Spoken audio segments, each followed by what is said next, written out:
Grace and peace, everybody. Jubilee Middle Ground. Let's go ahead and let's get at it. This is an episode where they talk to Black conservatives and white liberals. It's insane. Let's go ahead and jump into it because it's kind of long. So let's go. I was chosen to read the following prompt. White Americans have way more advantages than Black Americans. I think I'm a rarity here. It would seem so. Do white Americans have more advantages because they're white, or do just white Americans have advantages because of historic factors?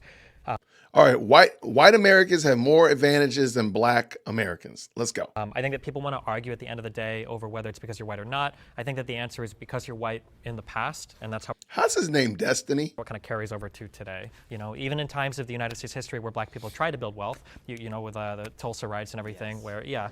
Where the Tulsa riots happened, and within 2 years, everything was back.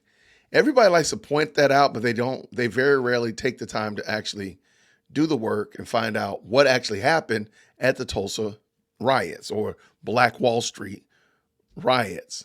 This wealth has been destroyed, and something that's upsetting to me is when conservatives talk about how we can't blame the past for what's happening in the present. That is true to some extent, but then... Okay, we can't blame the past on what's going on in the present. Okay, that's my argument. So then where do you go, Destiny? In the next breath, they'll talk about how important it is to have dual-parent households, how important it is to have a strong family, to have responsibility. But that's a present issue. To child. And we've seen in the past that because of racial issues, that process has been severely disrupted. Okay, before the young guy gets in, and I believe he handles himself stellar. I don't understand how saying that things that happen in the past don't affect the present. And in the present, we need intact families. That's not a dichotomy. This person, that's why this guy took all four of y'all on. The thing is took out to lunch. Agreeing with all these things is when I did my research when I was younger, which arrived me to my standpoint of being a conservative, because I believed it was racist, Democrat, liberal ideologies and policies dating all the way back to the 1800s, all the way up to the 1960s, and then the purported big switch. But I think it was more so when Democrats decided to be a bit more cloak and dagger about their true opinions of Black people and be more secretive and more, we want to help you by doing these things and seeing them as inferior. Doing what things? Affirmative action, welfare, all sorts of things that eventually ruin our culture and place us where we are now. So all right, this one got real heated. I don't understand why this guy can't understand first of all, he's wearing a hat saying Biden, Harris 2024. Okay, we already know where he's rolling. But on the same note, my guy Chandler, he got a Vax Rebel sweatshirt on. So, hey, everybody do what you do. Like, speak your truth. However, Alec here, I don't understand why he doesn't get what this young man is saying. And I think it's truly because he doesn't care. But let's let him finish because I want to look at some scripts. I want to get back to the history of it because we're talking about... Well, I just want to make sure we're clear. Giving them money hurt them, right? Is that what you're saying? Well, yes, giving them, because if your father's out of the home, that's when we give you the money. If you're living in this housing, so then give them the money while the dad's rent-free. Well, then give them the money while the dad's in the... That wasn't what they were doing, Alec. Why are you giving them money, period? Here's a scripture I want to throw out to you. Whoever is righteous has regard for the life of his beast, but the mercy of the wicked is cruel. Even when Democrats try to do something that's quote unquote kind, that's quote unquote merciful, that's quote unquote good, even in that, it's something that's cruel. Even in that, it turns out it goes the wrong way. And we see that. Anything you give away money and it drives up inflation. You incentivize bad behavior and bad behavior continues. It's really that easy. And I'm going to leave this right here because I think this is really what's wrong with Alec. If you're working this amount of hours and getting less than this amount of dollars, you're getting money from the government. Yes, it is incentivizing. You're throwing the baby out with the bathwater. I don't even know what that means in this scenario because yes. You want to talk about throwing babies out with the bathwater? Margaret Sanger wanted to exterminate the Black race because she thought they were weeds. So yeah, we can literally talk about throwing the baby out with the bathwater. That's what Margaret Sanger, that's what Democrat policies wanted to do to my people. So that's why I feel so strongly about it, because it is these policies that date back centuries that were built off of the death and poverty of my people. Let's take a breath. So, I'm breathing. Okay. So a lot of babies aren't, but I am. Oh, shots fired. This young man is not playing games with him. Do not come to play games, Alec. Don't play games with Chandler. Chandler's not playing with you. I don't know what that means. Oh, you do know what that means. The man just said the I don't know what that means argument is very, hey, I use it too. It's a stand the defense up argument. Oh my gosh, come on. When I say throw the baby out with the bathwater, you want to completely get rid of welfare, okay? Or at least the I don't want to put that on you. You haven't said I that, do. but the conservative I do. apparatus does, clearly. So giving money to a group of people does not hurt them. How? How does it not? Like that right there is an unfounded statement. Giving money to people group does not hurt them. Giving money that they did not earn. Just think about that for a second.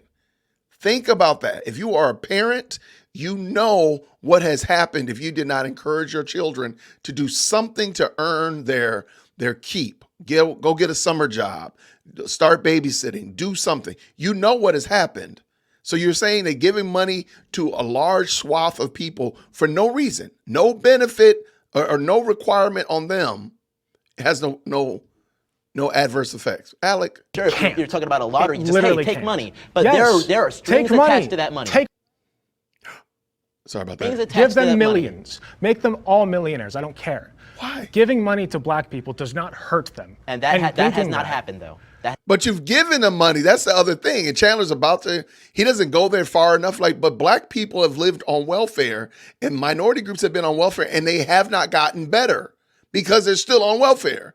That's the dumbest statement. I don't think this guy actually believes what he's has saying. not happened. What do you mean? That has not happened. No. It hasn't been a You're saying reparations. It hasn't been this so or that. what It has you're been saying a welfare program, welfare Great was Societies designed. Act that Welfare was built was- off of the idea of, hey, we get these families split up, we get these So people then let living them here. keep the family together and keep all the money. I mean, There you go. What are you guess so, talking but about? I guarantee you, I guess there's so. no way that Why would would you happen. not advocate for that? So in your, I guess, research, Well, wait. Why? First of all, Alec is making it sound like that was an argument that was being made. Like you must stay together to get welfare. Why do you need welfare? That's the problem that Chandler is pointing out. And again, I'm going to say it again. The mercy of the wicked is cruel. That's it. of like history of this country and everything, do you find like the Reconstruction era and like the failures of like what it wanted to be and then what it ended up being, and then which led into which had downstream effects to enter into the Jim Crow era, and you have policies like redlining that influence how schools are funded. The downstream effects of slavery, do you think put black people as generally in a worse off position than white Americans? I think generation by generation, the effects of slavery have been diluted, but generation by Amen. generation, the effects of racism, welfare-based policies, and things of that nature became even more great. So in the 1880s or so, when we had our first black members of Congress, which were indeed Republicans, I think that was a great start for things. But obviously, we had terrible things that happened, like the Tulsa massacre, among black people being chased out of their homes by the KKK. Sure. All funded by the Democrat Party, all supported by the Democrat Okay, Party. well, I need to stop you there. Okay, listen to what Jacob says here. I don't get, listen to what he says. And this one is really weird. I'm going to back up just a little smidgen. All right. People being chased out of their homes by the KKK. Sure. All funded by the Democrat Party, all supported by the Democrat Okay, Party. well, I need to stop you there. Can you attribute not to the party but to the ideology? Because I think when you think, regardless of whatever the party switch was, traditionally conservative values did not that's more aligned with more racist policies It's in this very country. difficult to compare 2020's conservatism to 1880's conservatism. I don't get, Oh, I was loving the 1v4. I don't get what Jacob is arguing. Jacob made no sense. No, I mean, if that's what this young man is saying, I don't get where, I have no idea why Jacob was making that argument about, let's not talk about parties. No, parties are important. We need to talk about parties. Well, what's the problem? Why don't you want to talk about the party? Should be a better question. So personally, I feel like there's really only one thing that white people have a true advantage over black people with, and it's that white people are less likely to be forced into a box. It happens with black people onto other black people, but it especially happens with white liberals onto black conservatives, where we are told that we are supposed to think a certain way, be a certain way, and if we're not, then we're called all these names like etc. And the worst of all is bootlicker, because I hate when a white liberal tells me as a black man that I'm a bootlicker, because then I ask, whose boot am I licking? Because you're telling me as a white person that me as a black person that I'm licking your boot because I don't think in this box that you want me to frame my mentality in. That to me is real racism, and that's what we need to stop allowing to happen to us, because black people are so quick now to not branch out and to have new ways of thinking or to go into careers. This young man right here, you can tell that this thing hurt him. He's feeling that thing in another way. He on another level. But he points out some things that I hadn't thought about. Like, we as black people keep each other in boxes, and then we don't actually explore new avenues because we've said, hey, you have to behave, you have to think, you have to perform in this way only. So therefore, there are industries that are not predominantly black because we don't encourage us to do it because we have our own biases. I think that was great. Let's let him finish. Like agriculture and these other career paths that black people don't typically get into, it's not because of racism stopping them from getting in there. It's because we're told for so long that you have to follow this path and you have to think a certain way. I think America is a great place for a black Come on, person. Renee. I think I'm an American. Anything that's available to you is available to me and mine. I personally never experienced white people having. I want somebody to go back and listen to what Renee she said. What's available to you is also available to me. That's it. Like, that's a perfect, like, okay, what is available to a white person that's not available to a black person? That should be the challenge question. This path and you have to think a certain way. I think America is a great place for a black person. I think I'm an American. Anything that's available to you is available to me and mine. I've personally never experienced white people having way more privileges than me. Like, I'm sure you could find certain institutions where black people are treated differently, but in general, I don't think that I've missed out on anything because of being black. And if anything, it's given me more of a voice because people will want to hear what I say now because I'm black. All right, and I'm going to go ahead and stop them right now. I'm going to stop everybody right in their tracks. That young lady in the green shirt is probably biracial. So there are going to be people that quickly jump in and say, well, she ain't black. But the man in the maroon polo shirt, he's clearly black, blackety black, okay? Probably two black parents. This is the kind of games that we play, by the way, that we have to say, well, that woman right there, she's not. And the woman, Renee, again, somebody's going to jump in the comment section and say, she's not black enough, or she's not real black, or she's not whole black, or whatever craziness like that. We're quick to do that. So it's sad, but that's what's going to end up happening. But the young lady that's speaking, she's giving him the business. Let's go. So if anything, I have more of a platform now just on the basis of being a black conservative and saying what's not popular than I would if I was just a white person who was also conservative. I agree with the Supreme Court's decision to end affirmative action. I don't know why the volume's so low. This one was really good. This was really good. I think, I'm not going to start. Someone else can start. Sorry. I think affirmative action has served its purpose. I think that it was necessary for a particular time. And I think that every black person knows how to get into college. Every black. Come on now. You could pull out the names, the Oprah, the president. Listen to Renee. Renee be bringing that heat. Listen to what she's about to say. Obama. You can pull out the head of Time Warner was black man, the Forbes was black man. We know what to do now. We don't need affirmative action anymore. Ooh. And to me, affirmative action is offensive sometimes, especially nowadays, because I have 6 children and 2 boys, 4 girls. Listen to this. And all of them went to Harvard and Columbia and this one and that one. And it breaks my heart to think that they accomplished that goal of getting into these institutions just because of the color of their skin. I can definitely say. Oh, and Renee, outstanding. Watch what my man in the maroon shirt says. Like I said, man, he be feeling this thing. He is.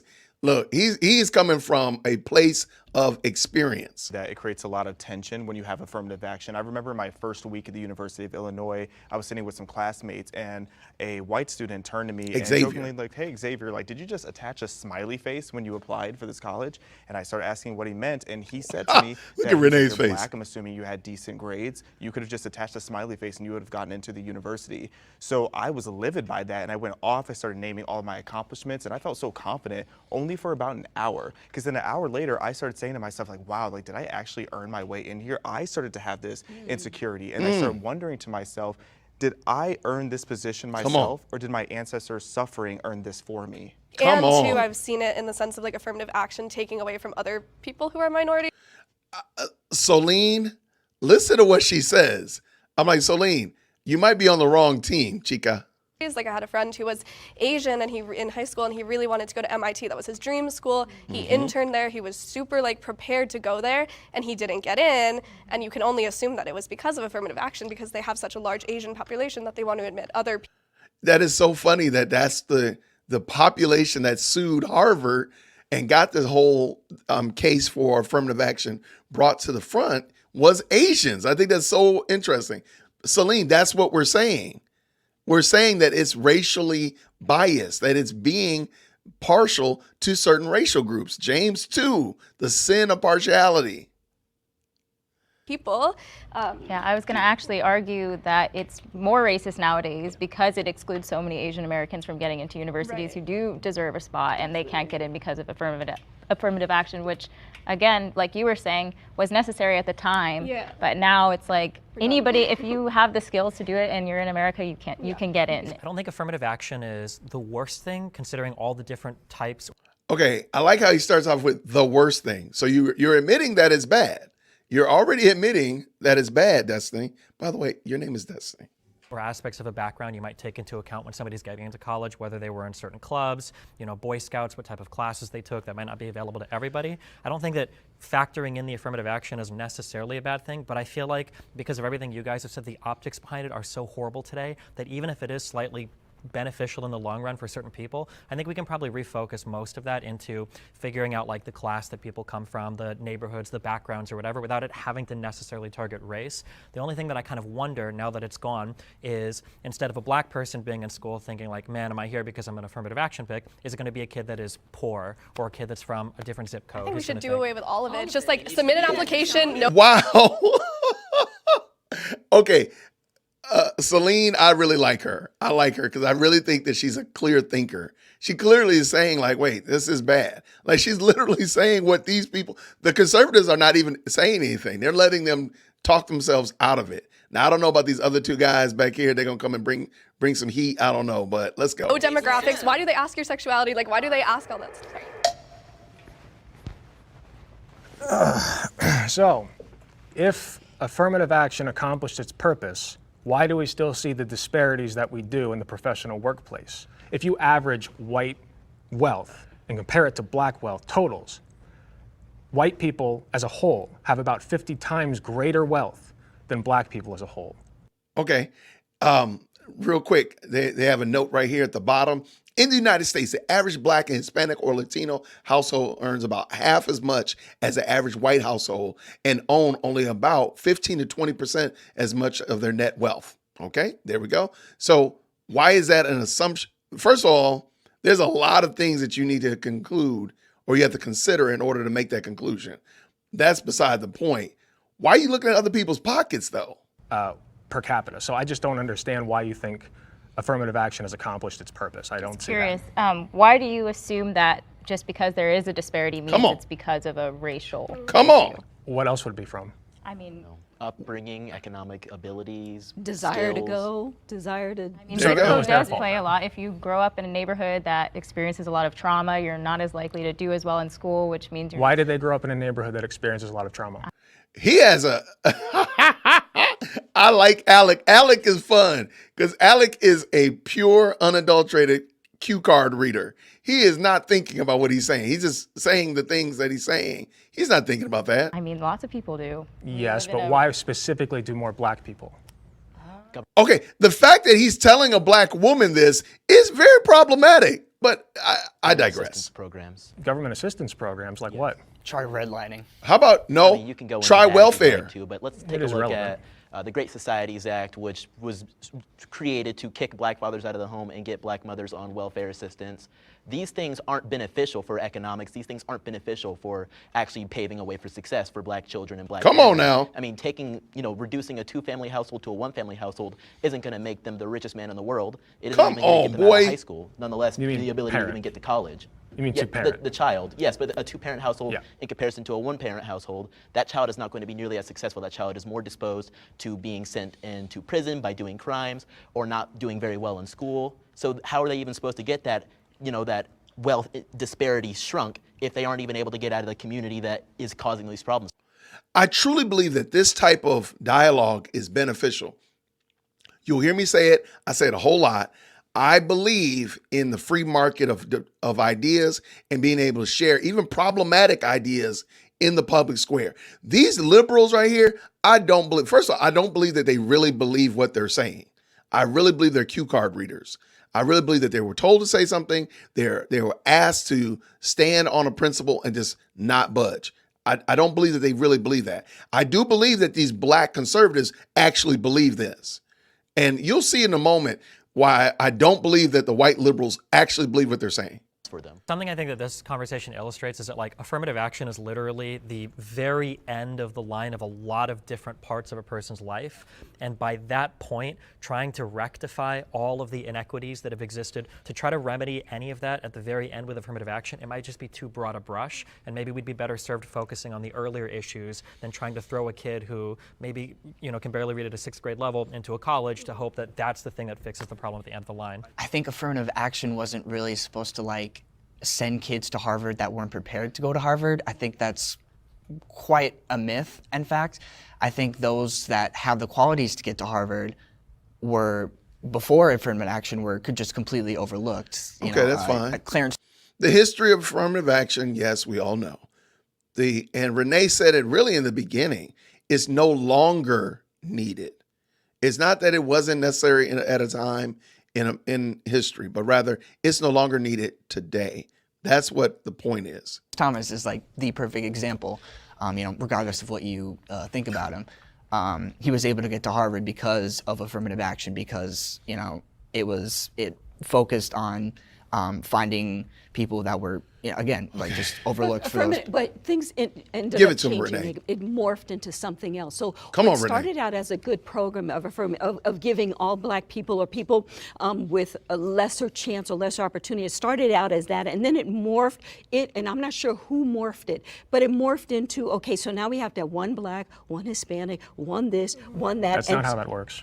But hey, talk to the corporations, talk to the people Yeah, who hire, that's how- talk to the board members who say we need to have a woman on the board, we need to have a black on the board, Come on. we need to have a Latina, a Latinx, whatever on the board. Come on, Renee. So it morphed from helping us into now, Tokenization. yes. So you have to have one of this, one of that. and- Diversity hire. Well, when you start with a country where people only hire you if you're white, Is that that's true? necessary. That you read that off a cue card. Are you honestly telling me that people only hire, so before affirmative action, black people didn't have jobs? Come on, man, think about that. Alec is just saying things. And I know that you said that it started Alex good is and just then saying ended dumb whatever. stuff. And I don't think that affirmative action was perfect by any measure, but we still see really, really bad inequality. So if Where? you're going to get rid of affirmative action, what's the replacement? There doesn't need to be a replacement. People need to There's no meritocracy in Yes, this it country. You look at Elon Musk, he's destroying Twitter. There's no meritocracy. This guy just said, hold on, wait. This dude just referred to Elon Musk, and that's why we need affirmative action, because Elon Musk is destroying Twitter.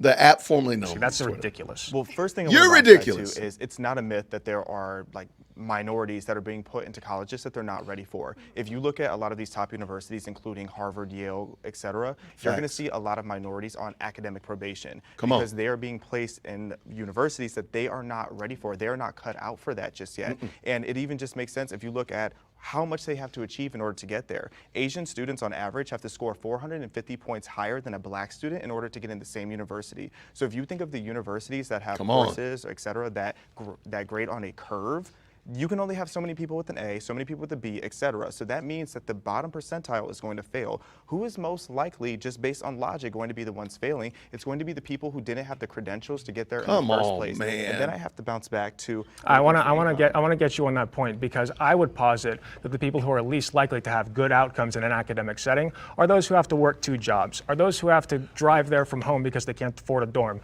are those who have to go into crippling financial debt. These are and have other stresses in their life. They can't afford a doctor, they can't afford a dentist, they can't afford anything. I had to do so that too, though. Those are the That's people. not just black people. It's not just. Come But it's on. We're looking at straight overwhelmingly. numbers. Celine There are is more my white people in girl. poverty Come than on. Black people. If you look at the raw numbers.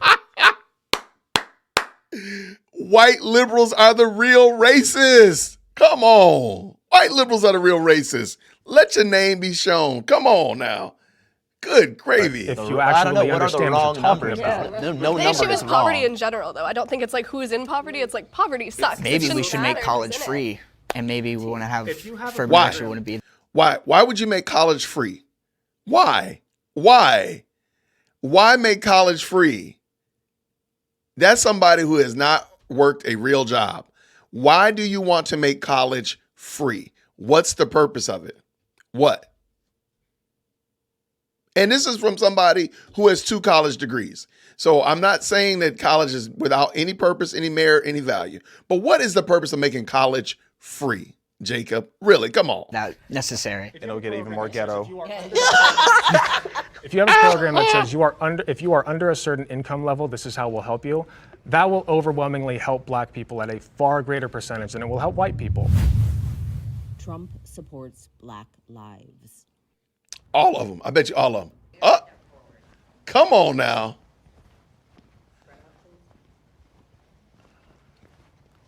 I knew Alec was coming.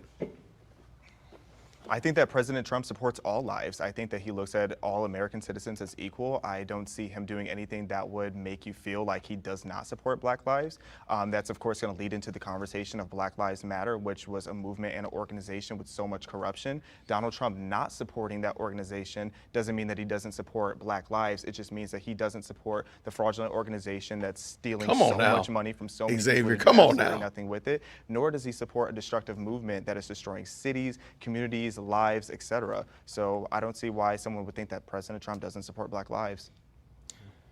I've heard him say he knows all the best black people. He has all the best black friends. I do support black people all the time. So sorry, that was a very bad impression, but. Okay. Alec actually doesn't have any arguments. He just has pejoratives. He has axioms and colloquialisms that he can just throw out there. And hey, I've been in it before. I've been in over my head in an argument, so I just crack jokes in order to break up the monotony and allow myself time to process. He doesn't actually have anything to argue, but I can let him go.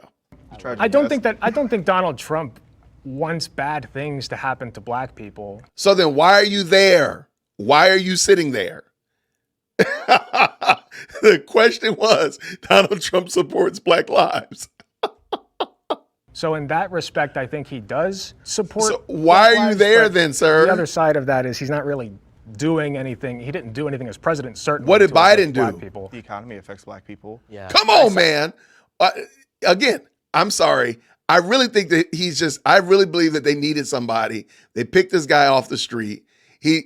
I'm sorry. I just don't believe that Alex is a real person. As my kids like to say, you're not real. You're an NPC. I think he's a non-playable character. I don't believe he's real. I certainly disagree with that point. One of the biggest things I What does he do for the supported economy? personally. Well, yeah, we'll get into that one later. One of the biggest things he did is he secured permanent funding for HBCUs. One of the largest increases we ever saw for HBCUs, personally done by his administration, among many other things. The First Step Act, which there's a lot of debate about whether it was really the best thing to do, but that was definitely a kiss of love to the black race.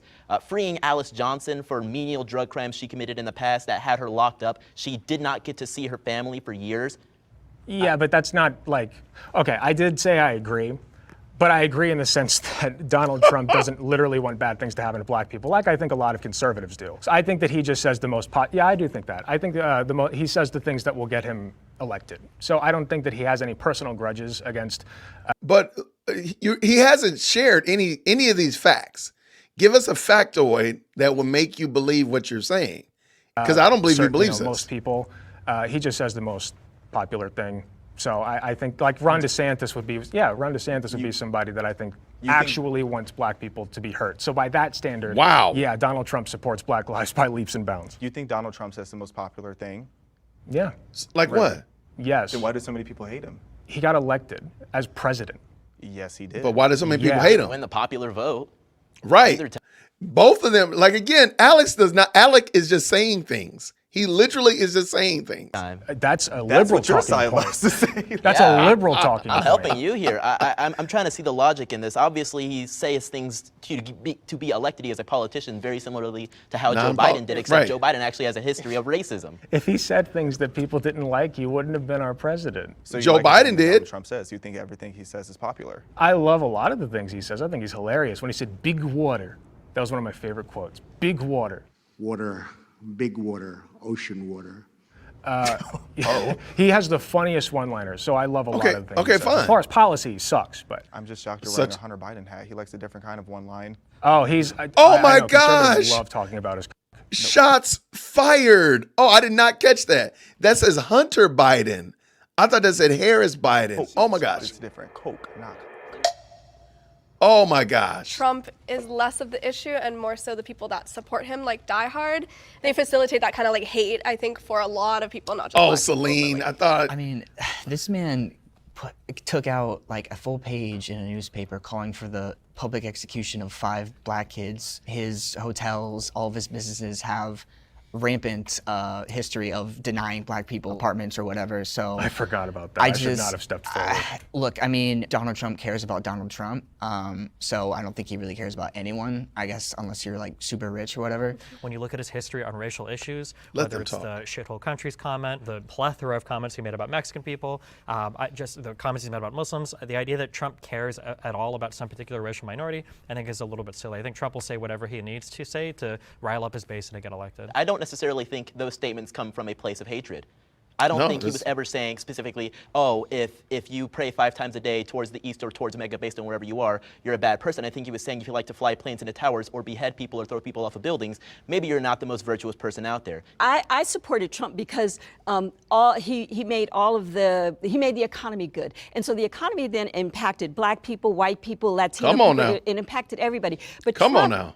He didn't think specifically, I don't think, about black people. He thought about himself, and he thought about how can I make America great for me, and making and I thought, you know what, I'm gonna go with this guy, and the reason I'm gonna go with this guy is because if he can make America great and he can make that it rise for everybody, I'm gonna benefit. rising from tide it. So lifts that's all why I ships. went, and There you that's why go. I voted for him. That's why I supported him. How does that specifically benefit black people? Again, he's a businessman, but he's also a racist businessman, like What is this? documented. So, Okay.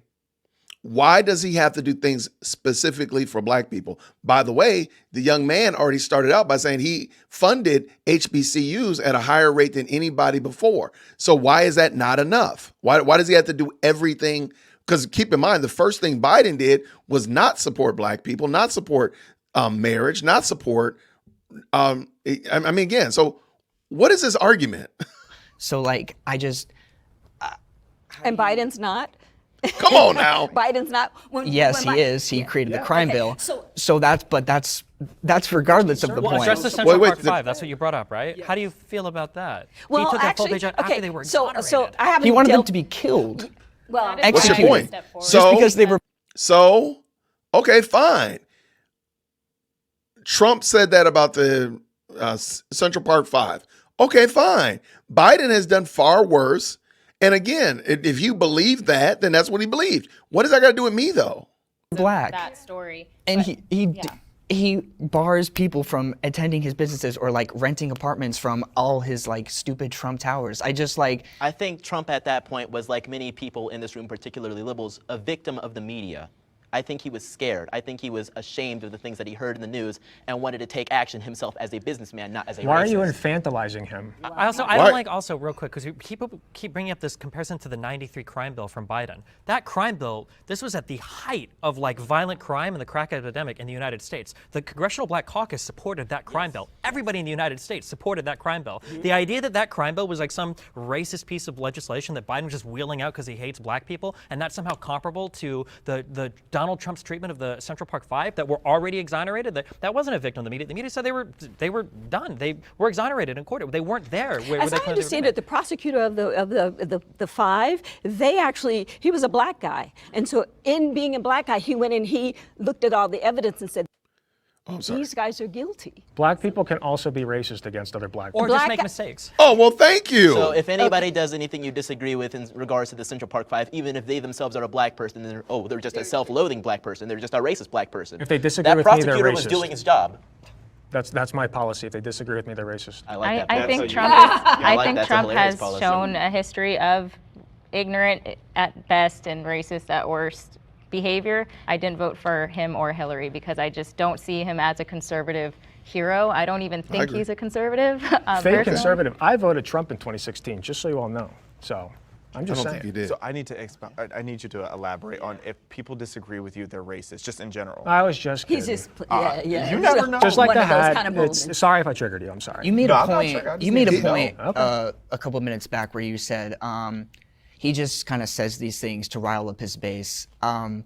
Why does he need to do that at the expense of black people then? He doesn't do that at the. I am a Right, member he of his doesn't. base, and I'm saying. But keep in mind also, are you trying to tell me that nobody does something to rile up their base? Is that what we're supposed to believe? This is just silliness. Come on, They're like, man. oh man, this is amazing. And I don't know, you can call me So self-loathing, you can call me so self-hating, you're you can call me saying calling racist. for the I'm calling you public stupid. execution of 5 black men Wow, that we're were still talking about exonerated this. to When has rile he up done his that during the base. campaign trail? He didn't do that when he was a politician. Well, he did that when he again, was a scared it's businessman everything. in New York. It's feeling everything bad. Steve said about the comments about Muslims, the comments about Mexican immigrants.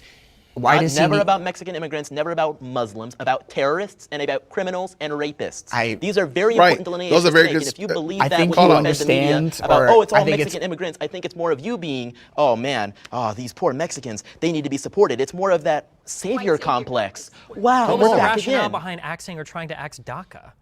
These people were registered with the federal government, they were in school, they were doing everything that they needed to do. They had no home elsewhere. They were brought into this country as minors. Like, what's the explanation for I that? think Like, that requires more nuance. Like I mentioned before, I already think there were some paid for their people. education. I think Why there would were you some wanna keep people that? feeding him bad policy advice, thinking, "Oh, this will be really good for your base," and he's doing a lot as a just president. that's infantilizing okay. him. That's okay if we feel that way. But So, at the end of the- so if I Somebody take responsibility for somebody something, take infantilizing off of Alex cue card because he just keeps saying that. He's just going to keep saying it. Bless his heart. if I say he has responsibility for something, well then you're right. But if I'm saying, well, maybe there are some people around him advising him falsely, Dude, it's infantilizing. He him. was the president. There's no good way. He to called the shots. But if someone was What are causing- you talking about? The only path forward to solving illegal immigration starts with amnesty for everybody here. The reality is there's some 10 to 15 million illegal immigrants here. We're not deporting them all. With the people who are already here, that's a lot more of a messy, nuanced conversation.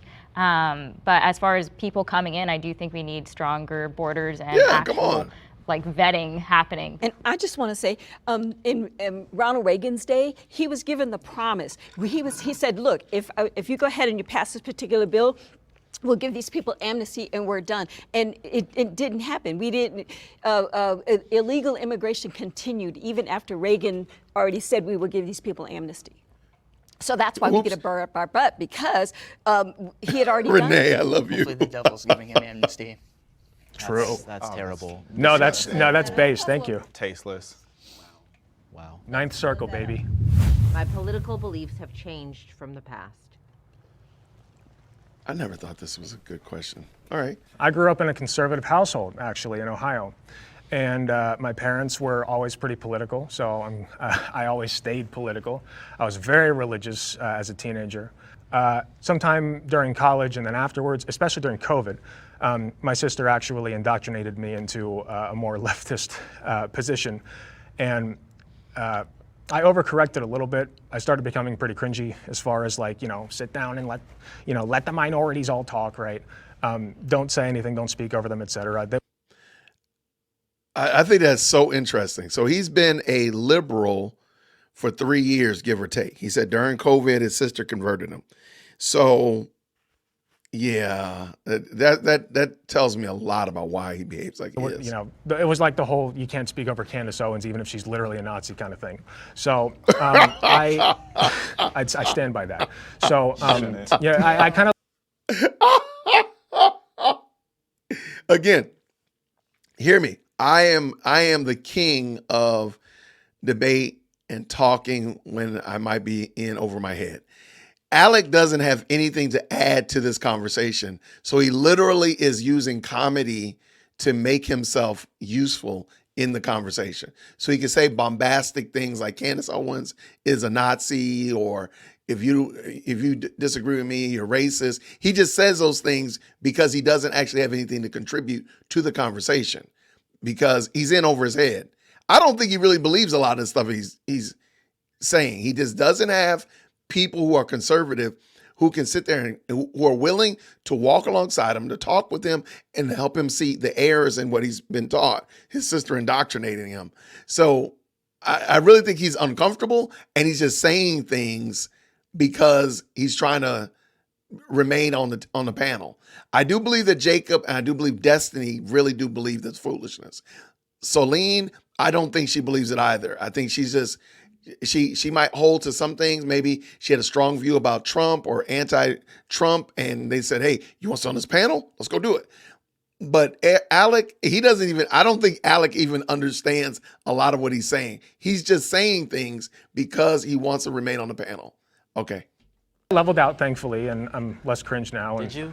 Are you? I cringe. This is leveled out. Imagine if we would have been here a year ago. I mean, maybe I am being cringe. Who cares? So another reason that Alec is only saying things to be bombastic is because every time somebody makes a side comment, it's about something that Alec has said. Very rarely are they saying anything about Destiny or Jacob or Solene. They're probably trying to be as middle of the road and as fair dealer as possible. Alec is just saying things. He's just saying things just to get a rise, just to get attention, to make himself valuable to the conversation because he has no other value. So I grew up conservative, but I did have more left-leaning ideas about like Black Lives Matter and critical race theory, and I was watching a lot of YouTube, and I did agree that Black people were oppressed and all of these different things, and that we were kind of got the short end of the stick.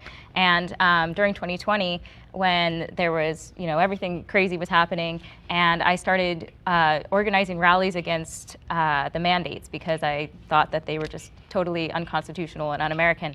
And then George Floyd dies. And initially I was like enraged like everybody else. And then it started to become this weird like political like agenda masquerading or behind his face.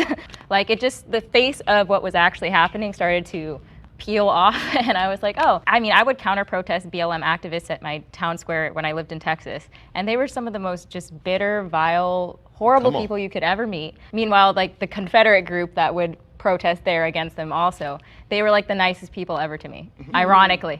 I grew up in a democratic, not a democratic household, but kind of apolitical, but everybody was Democrat. And then I got a job. And when I got a job and I saw all the taxes come out and I started looking to the left and to the right and going, oh, my money's whittling away over here.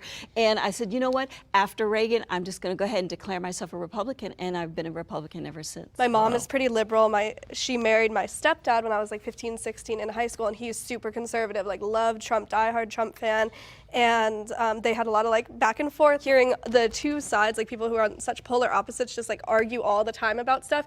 Wow. Seeing that there's a lot of similarities in both sides, like the far radical left and the far radical right, they have a lot of similarities. They just don't want to come and like see it. I started off actually kind of similar to you. I went to a Jesuit high school. I grew up very conservative. My mom is Cuban, so ride or die Bush supporter, who is now a ride or die Trump supporter. I think the point in my life when I was the most like libertarian was probably the lowest point in my life financially. And I think it's because something that conservatives do really well is they make you feel like you can always like succeed as long as you work hard enough. And that's something that progressives and liberals suck at, that you're a victim of systemic racism, you're black so you're going to be discriminated against, you're a woman so nobody's going to care about your feelings, et cetera, et cetera, et cetera. Whereas Republicans will tell you, listen, if you work hard, you can do whatever you want, like just as long as you're willing to put in the work. And I felt that way up to the moment where I was losing my house, where I had an ex-girlfriend that was pregnant, where I had been fired from my previous job. There was a whole... I don't think... We might need to go back and look at Destiny's comments. He was losing his house. He had a girlfriend that's pregnant. Sir, those are decisions that you made. Those have nothing to do with who's in office. It has nothing to do with your skin color. Those are decisions that you've made. Sir, those are your decisions. And a lot of the time, conservatives are pegged with the idea that if you work hard, you can do well. Also, if you don't make bad decisions, you can do well. Bunch of horrible stuff going on in my life, and I very, very luckily got into online content creation. And from there, as I started to make more money, I started to pay more taxes. When I get older and I look at taxes that come out of my paycheck, I mean, I care a little bit, but it was just so funny to me that back when I was making $15,000, $20,000 a year, I'm like, I gotta vote for the lower tax bracket, blah, blah, blah. Like, I'm barely paying any taxes anyways. And now that I'm older, like if the government wants to take, a few, 10, 20, whatever, how many more $1,000 out. You just said you worked hard. I did, but I know, got right? very, very, very lucky doing so. Very lucky. You think it's just luck? It's not just luck, but the difference is that born into a wealthier family, you can make so many more mistakes in life. How? Well, hold on now. The man just said he was losing his house, but now he's born into a wealthy family? Sir. When you're born poor, you get like 1 or 2 before your life is over, and that's really sad to me. Yeah, so I used to be a liberal. I voted for Bernie Sanders in 2016, as much as I regret that now. Wow. My family was pretty left-wing. Some of the people in my family were like radically left, like would refer to white people as blue-eyed, red-headed devils, things of that nature. And as I got older, I actually started being really outspoken for BLM. I was supposed to be on a reality show teaching people how to be a BLM activist. At the time, I did a deep dive on BLM, and I started to realize all of these lies. So then I took a step back. I'm like, okay, what else am I being lied to about? Come on. And I started looking at the Democratic Party and questioning my own loyalty to being on the left. I personally think both sides tend to be racist in different ways. I don't think the government is on the side of the people in general, and that's just me I being, agree. A radical. When I was young, I used to jump for joy and say, oh yeah, Obama, black president, that's so amazing. He's the same color as me. But when I started to do more research, one of the biggest things I was confused about is, well, why is he a Democrat? What is a Democrat? I did more research about the Democrat Party. And sure, you guys are going to pop off about the head saying, oh, there's a party switch in the Southern strategy and all these things. Which is true. Which you may say is true. I don't believe it is true at all. You're I wrong. understand, you may think I'm wrong. You are. However, one of the biggest questions I had was, why Told is you. Obama in the same party as the people that started the KKK, the same people that Facts. voted against the Civil Rights Act, the same Excellent. people that are on the news talking about how black people Excellent. aren't able to accomplish anything Excellent. and need to be on welfare and need Come to on. be promoted with affirmative action and things of that nature. I also, in terms of, I guess, of my political journey, I was raised conservative, actually. And then high school became, I guess, sort of apolitical. And then throughout college and I guess just throughout my life since then, I think I guess you can call me a progressive, you can call me, socialist, whatever you, but I guess that's, in the area of where I fall. You said that you were a Bernie fan in 2016 and then you transitioned to being, I guess, more conservative. I guess, I don't know, to me, Bernie Sanders, from what he said to what you think now, what was the shift? For me, it was socialism, because back then I was a very broke college kid and I just had this mentality that everything should be free. And I was feeling a bit entitled, like everything should be handed to me because I was black, because I was very much in that mentality. As I learned more about free markets, as I learned more about capitalism, I started to appreciate that much more. I started to appreciate small business much more, limited government, low regulations. I just started to like that much more. But I would say just more when it comes to economics, I don't agree with him. Reparations are necessary. Oh my gosh, here we go. When we talk about reparations, I think that doing reparations in the way that a lot of people think of it, where we just give it to black people, I'm not an expert on this, but I think it would be more income-based, and that in itself, like I said earlier, would disproportionately benefit black people, because if you recognize that they are disproportionately affected by a systemic injustice, then doing it on like a class level would uplift proportionally more black people than white people or any other race. Yeah, I think like mostly like black GIs that were left out of like the New Deal, for instance. What's that got to do with today, though? To be able to come back and What's that got to do with as a today? white American, as a white veteran, to get a home loan and then build that generational wealth. But today? You could not get that as a black American. So there needs to be, I think, reparations. I don't care really what form it comes from. I think free healthcare, free college, so that everyone has like an equal opportunity to educate themselves, to build a better life for themselves. It's funny, they spoke down about working hard, but they want them to do something like get a better job. What are they going to do with the job? Work hard. This is a really, again, I think it's funny that Alec, again, was talking so much about emphasizing Trump, but look at what they're saying about black people. I just think it's very interesting. So it's sort of like, and I think Germany is also a perfect model to follow, by issuing, first of all, a formal apology, which we haven't even done that. For what? But also just like donating to like different funds and, just I think a more equitable society. He doesn't believe that. He doesn't believe that. He knows good and well that's not something that the government needs to do. Striving for that is reparations in and of itself. I have no problems with reparations if they had happened initially during the slavery or the civil rights movement or any of that.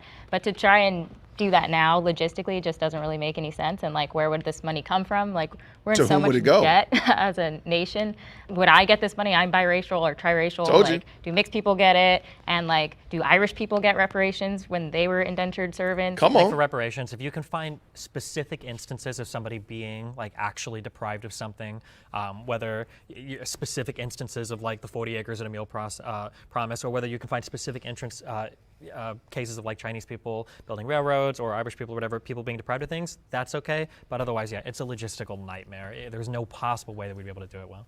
Yeah, America's unique because we have bent over backwards for decades now, putting minorities in a position of privilege. I feel like we have done so much to give back to the communities that were obviously wronged. And I agree with both of you. Had this happened a long time ago, I would understand it. If we had specific incidences that we could trace where people were just completely screwed over, I would respect it. But right now, I don't deserve a payment for something my great-great-great-great-grandparents went through. And I don't think that white people are responsible for paying that to me either. I know we don't want to use the word virtue signaling, but it's sort of like a bribe for a vote in a way, at least in my opinion. In states like California, where they've been throwing around the idea of, we want to pay out this much money to every black citizen in there, in this state, it's like, are you serious? Because this is kind of like a joke, in my opinion. I think that if we impose reparations now, I think it would rip America apart. I think that we're already separated enough as it is, and now you're going to have people walking around going, "You owe me money. You owe me money. I'm not paying you any money." Come on. It would just really rip us apart. Giving somebody money doesn't mean anything if they don't know what to do with the money or how to handle the money. So if the primary issue in black culture or with black people is generational trauma, then maybe they need more therapy than they need money, honestly. I don't need Which conservatives are also against. Well, that's kind of my argument. If there is that generational trauma or whatever, I disagree with Aaliyah. Examples of free healthcare, they could see a therapist and not be, fall into debt. And I think therapy for what? The logistical nightmares of it. I think if we want to pay for something in this country, therapy for what? Therapy for what? Usually find a way to do it, especially when it comes to the military. So, we pay for multi-billion-dollar jets all the time. It's not the dollars, it's who's supposed to get them. Not to attack progressives, but yeah. That is the most progressive idea in the world. Is I can see the headlines reparations voted on in Congress to be paid in the form of free therapy for people in the hood. That just sounds like the funniest thing in the world. But well, I also don't think it's going to come directly from white person to black person. Your lineage affected his lineage. It is though. In San Francisco, they were going to raise the average family or the average household in San Francisco was expected to pay $600,000 each with the $5 million per black person proposal that they had. And I used to live in the San Francisco Bay Area, and I was repulsed by that because you have so many homeless veterans on the streets, and they were going to give black people a home for as little as $1 just for being black. Mind you, slavery wasn't even in California. So why that was going to be the case, I don't understand, but it's extremely unrealistic to think that the average family in San Francisco can afford that. I'm sorry. Okay. I'm Chandler and Xavier and to some degree Renee, I feel like are the most versed and they come with the most heat in this discussion. Aaliyah, no, I have no problem with her either. I think she definitely held her own. Destiny and Jacob, I think they probably do to some degree, shape, or form believe in this. But as I've said before, most of these people I don't think actually have sat down and discussed these matters with a black person that disagrees with them fundamentally on just about every idea. If I don't want to say Alec, if Celine sat down with Chandler and had a 2-hour discussion about this, I think Celine would be converted. I truly believe that Jacob could be swayed if he sat down with Xavier and Renee, or sat down with Xavier. Xavier definitely knows what he's talking about. I really believe that. Alec, again, I don't believe Alec actually believes this. I think, in my mind, again, I'm going on a limb. I think Alec is an actual conservative. He's just playing a role because the things he says are too bombastic. You don't actually believe that. There's no way you can make me believe that you believe that. No way. Okay, let's get done. Because Newsom wants to get reelected. Okay, but you don't really care Precisely. about homeless veterans, right? That's just you a don't laughable support. idea. You don't know I feel me. like all your arguments are ad hominem. But you're here as Literally a every conservative. single one But ad you're here as a hominem. conservative. So what policies do you support for homeless veterans? There's ways to address, I mean, Specifically. Wait. Just because you don't know a policy per se for homeless veterans, therefore you should support $5 million in reparations. That is the dumbest thing I've heard. And I think Aaliyah called him out. Like, look, everything you're saying is ad hom. Everything. I like that. for homeless in general, That's a whole different conversation. yeah. Okay, Yeah. let's say that we didn't find a middle ground in there. Yeah. All right. Yeah, no middle ground. That's a great ending note. White liberals have a savior complex. All of y'all should run.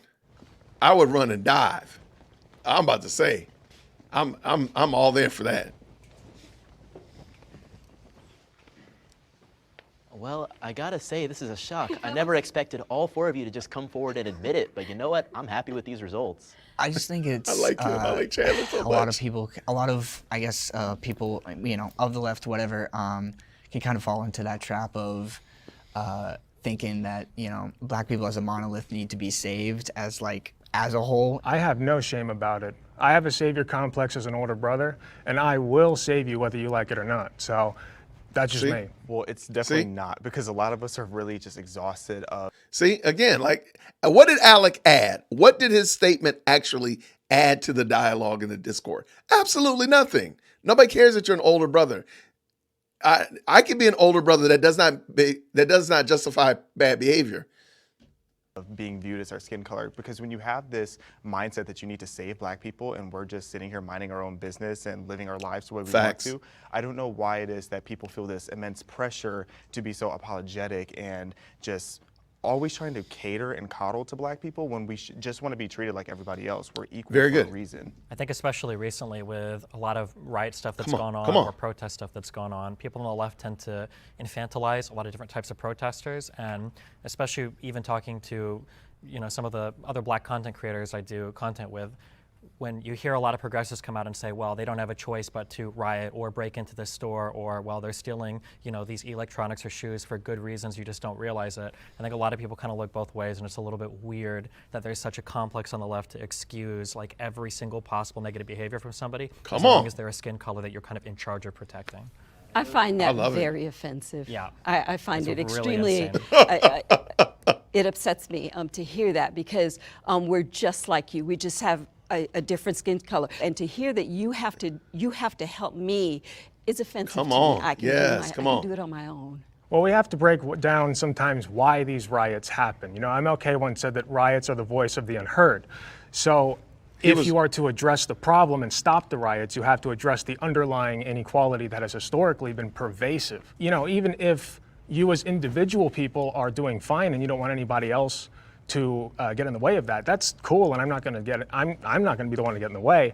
But the disparities are undeniable. So if you take pride in having a white savior complex, what is it that you think that you're doing to save black people, and what is it that you think that you're saving black people from? I am trying to make the world a better place through How? whatever means I can, and But you're doing it on the backs of us. Come on. I wouldn't say so. Yeah, I You just actually said it. do. I feel like you want to be a savior and you're No, you just said it, sir. You said you're going to save us no matter what. Remember that ad hom that you gave a moment ago. using me to make yourself feel good. Come That's- on. That's what How I'm am I hearing. hurting you? You're not No, letting no. me have my own voice. You're not letting me speak. How? You're speaking now? No, You're cutting her off. Yeah. Well, I feel like I have to. Yeah. No, you Well, really what's don't. happening? I mean, you're speaking right now. You're speaking right now in this particular setting. But what you're saying is, you took it back to riots and so forth, and it makes it seem like the only way that we as black people can have a voice is Come on. by riots, and then you need to come along and you need to say, Justify "Okay, it. poor little black child, let me help you. Let me help you." Come That's on. offensive to me, and I feel like you're making yourself feel good about trying to help us, and it. I also think that like when we talk about damage, I think especially when it comes to a lot of the shoplifting stuff that's going on in certain cities, you get a lot of white people that live in nice suburbs saying things like shoplifting is no big deal, that's fine, and then you'll catch YouTube videos of them later on being in a Walgreens in like a shoddy neighborhood and they're like, man, why is the deodorant behind a locked case? It's very easy to sit behind a gated community and say, oh, well, you know, it's not a big deal, you know.